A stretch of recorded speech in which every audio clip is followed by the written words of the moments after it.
de l'établir et de la coordonner cependant à la vie générale.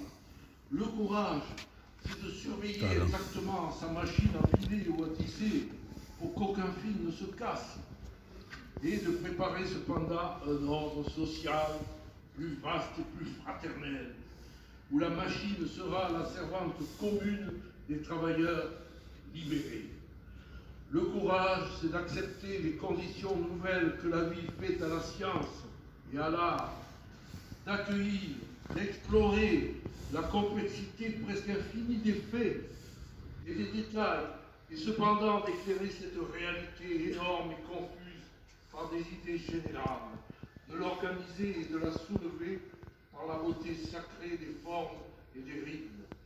Le courage, c'est de dominer ses propres fautes, d'en souffrir, mais de ne pas en être accablé et de continuer le chemin. Le courage, c'est d'aimer la vie et de regarder la mort d'un regard tranquille. C'est d'aller à l'idéal et de comprendre le réel. C'est d'agir et de se donner aux grandes causes sans savoir quelle récompense réserve à notre effort l'univers profond, ni s'il lui réserve une récompense. Le courage, c'est de chercher la vérité et de la dire. C'est de ne pas subir la loi du mensonge triomphant qui passe. C'est de ne pas faire écho de notre âme, de notre bouche et de nos mains aux applaudissements imbéciles et aux huées à la vie.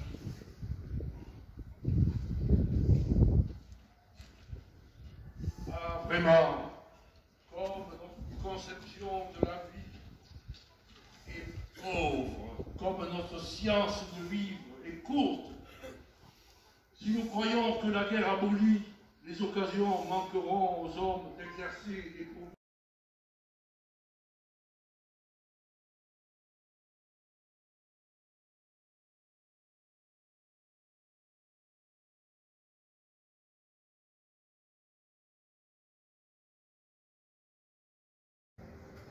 Réaliser cette grande ambition, transfert au Panthéon, et je crois qu'aussi Herriot a veillé en confiant Minard de Cambon de porter à travers Paris le catafalque de Jaurès. C'était un geste pour montrer que la place ouvrière était bien le socle sur lequel Jaurès s'était appuyé dans toute cette action.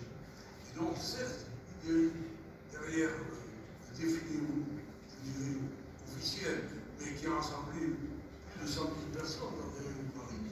Il y avait une fin de manifestation qui était d'ailleurs prévue dans les documents officiels.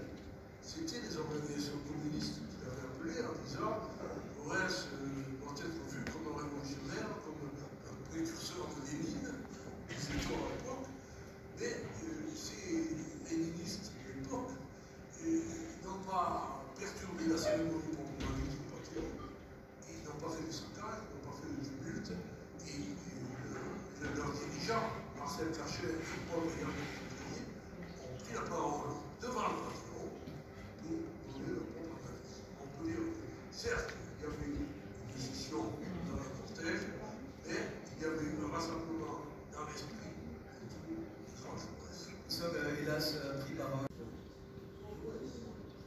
sur lequel, dans le cas, que je remercie, ainsi que Jean-Michel Validé de m'avoir invité en tant que président de l'association des amis universitaires de Toulouse, qui a produit en 1924 entre les